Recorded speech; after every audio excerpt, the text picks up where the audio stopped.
My lifelong friend pulls pregnancy prank on me by saying my husband is the father. Yesterday at her baby shower, my husband, 32M, and I, 30F, attended my best friend Sarah's, 30F, baby shower. Sarah and I have been best friends since our college days. We initially became roommates, but our friendship grew stronger as we discovered our mutual love for similar music. We attended concerts together and made countless memories. By the time we reached our final year of college, we were practically inseparable, spending summers together in each other's homes whenever possible. After completing our studies, we both took different paths in our careers. While I secured a highly sought-after position at a prominent law firm, which had always been my dream, Sarah wasn't sure if she wanted a traditional 9-to-5 job, so she decided to explore social media as a form of revenue. Regardless of our vastly different schedules, we made it a priority to set aside weekends for each other, whether it was going on a hike, trying out a new restaurant, going out for drinks, or just staying in to watch a movie. It was during one of our girls' nights out that I met Michael. He was attending his friend's bachelor party, and from the moment I set eyes on him, I knew he was the one for me. Although we often playfully argue over who fell in love first, the truth is that we both fell deeply in love that very night.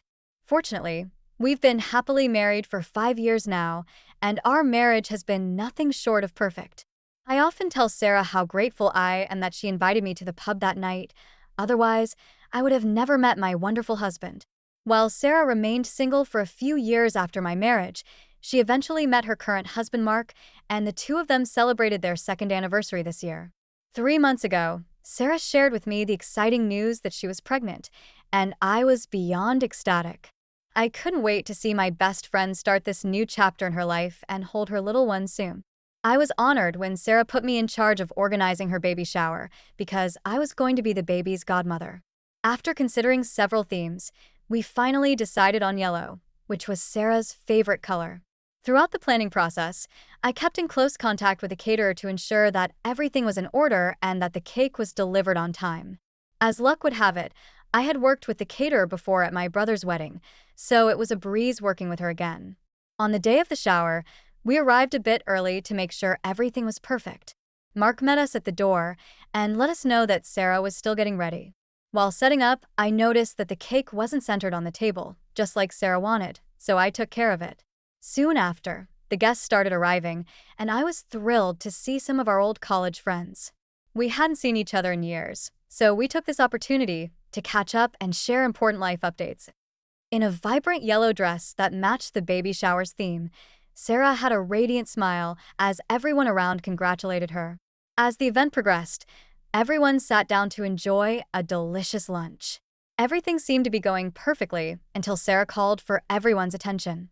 She stood up, thanked us for coming to her baby shower, then took a deep breath before announcing, "I'm thrilled to tell you that my husband Mark and I are expecting our first child, and I have someone very special to thank for that."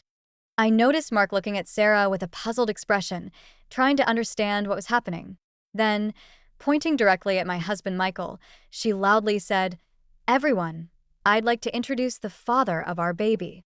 I almost choked on my food. The room was filled with an eerie silence, and I could sense that everyone was taken aback and unsure of how to react. My mind raced to try and make sense of what was happening. My husband, who is not one for attention and prefers to keep to himself, grasped my hand tightly under the table. I turned to look at him, and he looked puzzled as well. All eyes were fixed on us in uncomfortable and awkward silence. I turned to Sarah, looking for an explanation. Just to give some background, my husband and I had been trying for years to conceive, but had no luck despite undergoing multiple tests. Due to some personal medical issues, we haven't been able to get pregnant. I've shared this issue with only a few selected family members and close friends, including Sarah. Eventually, my husband and I came to accept the fact that getting pregnant might not be in the cards for us. So rather than focusing on that, we learned to be content with our life together as a couple. Sarah publicly referring to my husband as the father of her baby was a complete lie, but I couldn't help but feel hurt by her words.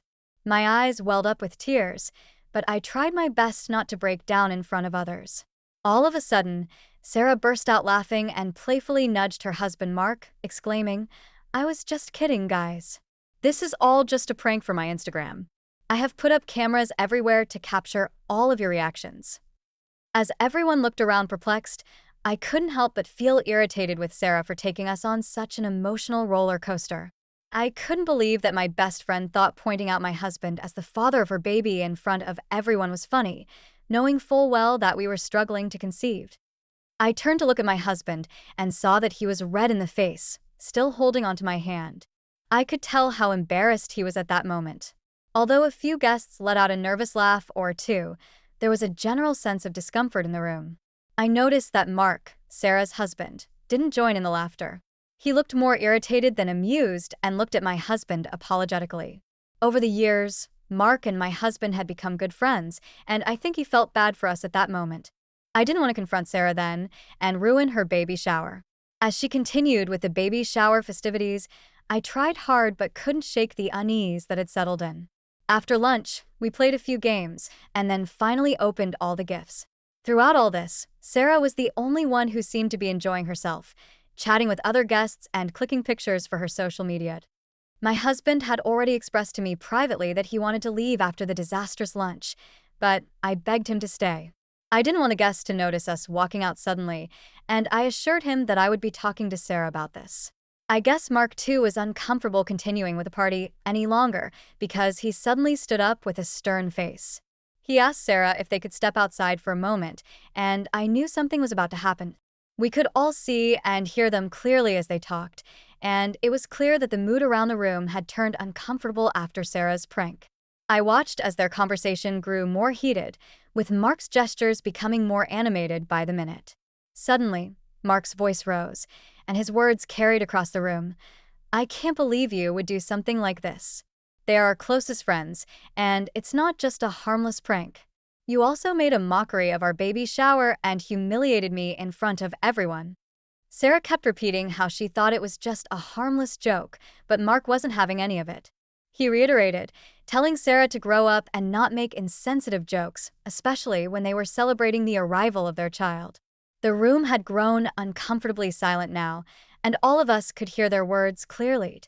My husband couldn't take it any longer, so he got up and left, telling me he would be waiting for me in the car. Although my heart ached for my friend, I also knew how hurt my husband was, and I couldn't blame him for leaving. Seeing my husband leave, Mark must have understood how hurt he was. He turned to Sarah and said, "I'm done. I'm done with your immaturity. We're done. I will love this child, but I can't be with you for 1 second longer." Upon hearing this, Sarah burst into tears, and Mark left the party. We were all looking at each other in disbelief, unsure of how to react. Although my heart ached for my best friend, I knew my husband needed me more at that moment. I didn't want to confront Sarah after her difficult conversation with her husband, so I too left the baby shower without saying goodbye. When I reached home, I saw how upset my husband was, and we both couldn't believe what came over Sarah to play this prank on us.